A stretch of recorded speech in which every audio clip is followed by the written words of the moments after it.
Salam dan bahagia bagi kita semua yang menonton video ini. Pada video ini, saya akan menjelaskan tentang perubahan kurikulum. Saudara-saudaraku, teringat jelas polemik yang terjadi saat pertama kali diperkenalkannya kurikulum merdeka. Sebenarnya kurikulum merdeka merupakan suatu opsi tanpa ada paksaan kepada setiap satuan pendidikan.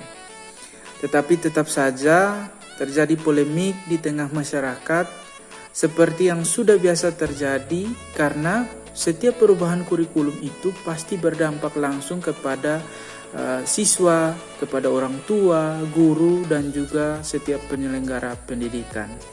Mengapa kurikulum terus berubah sih?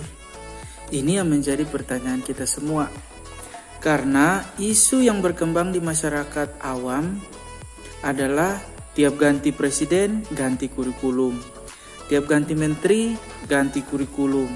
Kalau ganti kurikulum, pasti ganti buku pelajaran. Jadi para orang tua juga terus mengeluh. Dan bagi guru-guru juga demikian.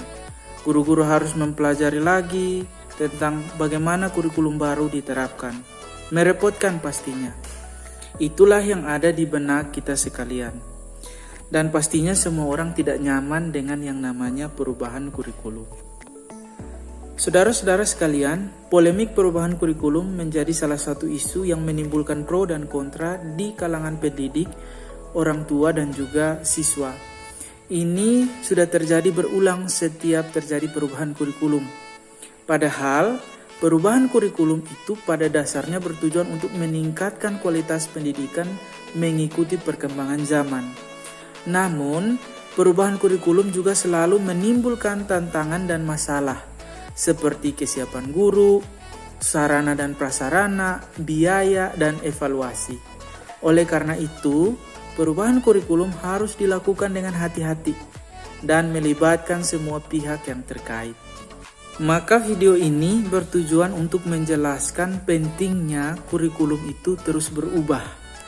Terlepas dari isu-isu politik dan kepentingan perseorangan ataupun lembaga, mari kita mengarahkan pandangan kita fokus kepada apa pentingnya perubahan kurikulum bagi siswa, anak-anak bangsa yang akan menjadi generasi penerus dan pemimpin bangsa di masa depan. Karena salah satu kenyataan pahit yang harus kita terima adalah pendidikan di negeri ini belum bisa bersaing dengan negara-negara lainnya. Bahkan belum bisa memajukan negara yang kita cintai ini. Memang banyak faktor yang menyebabkan hal ini, seperti kurangnya anggaran, infrastruktur, sumber daya manusia, dan kualitas kurikulum itu sendiri. Dunia pendidikan juga belum bisa menjawab isu-isu kekinian. Contohnya perubahan iklim global, teknologi digital, lapangan pekerjaan, dan globalisasi. Maka ini menjadi tantangan besar bagi dunia pendidikan kita di Indonesia. Bagaimana kita bisa menyiapkan generasi yang mampu beradaptasi dengan perubahan zaman dan menghadapi tantangan global. Bagaimana juga kita bisa mengembangkan keterampilan dan kompetensi yang relevan dengan kebutuhan masa depan. Ini beberapa pertanyaan yang perlu kita jawab bersama dalam merancang kurikulum sesuai dengan konteks dan aspirasi bangsa. Fokus perubahan kurikulum adalah pada siswa, yaitu bagaimana membantu mereka mengembangkan kompetensi dan bakat yang sesuai dengan minat dan potensi mereka. Salah satu contoh, dulu kala cita-cita anak yaitu menjadi dokter, polisi, tentara, guru, dan pengusaha. Tetapi coba kita tanyakan pada anak-anak milenial zaman sekarang, apa cita-cita mereka? Kebanyakan dari mereka akan menjawab, mereka ingin menjadi ilustrator, animator karakter kartun, YouTuber, gamers, game developer, dan pengembang software komputer dan Android. Sesuatu yang kita tidak pernah bayangkan di masa lalu. Saudara-saudara sekalian, dengan kenyataan ini, apakah kurikulum yang lama masih relevan untuk menjawab kebutuhan siswa zaman sekarang? Ini harus menjadi pertanyaan refleksi bagi kita semua. Saudara, Salah satu tantangan terbesar dalam dunia pendidikan adalah membuat kurikulum yang relevan dengan kebutuhan siswa yang hidup zaman sekarang.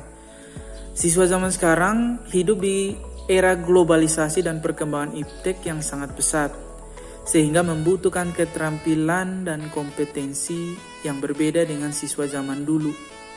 Oleh karena itu, kurikulum harus mampu menjawab kebutuhan siswa zaman sekarang. Karena kurikulum yang baik adalah kurikulum yang sesuai dengan perkembangan zaman. Hal ini memang penting karena dunia terus mengalami perubahan yang cepat dan menuntut kompetensi yang berbeda dari generasi sebelumnya. Maka dalam perencanaan kurikulum ada beberapa hal yang harus menjadi pertimbangan, yaitu kebutuhan, pendapat, pengalaman, hasil belajar, dan kepentingan siswa. Saudara-saudara sekalian, kurikulum adalah pedoman yang mengatur tentang tujuan, isi, dan proses pendidikan di sekolah. Kurikulum sangat penting untuk menjamin kualitas dan relevansi pendidikan bagi siswa. Namun, kurikulum tidak bisa bersifat tetap dan kaku. Kurikulum harus terus berubah dalam upaya untuk membantu dan menjawab kebutuhan murid sesuai dengan perkembangan zaman. Hal ini karena kurikulum menentukan arah, kualitas, dan relevansi pendidikan yang diberikan kepada siswa. Saudara-saudara sekalian, kita semua harus menjadi bagian dari perubahan ke arah yang lebih baik.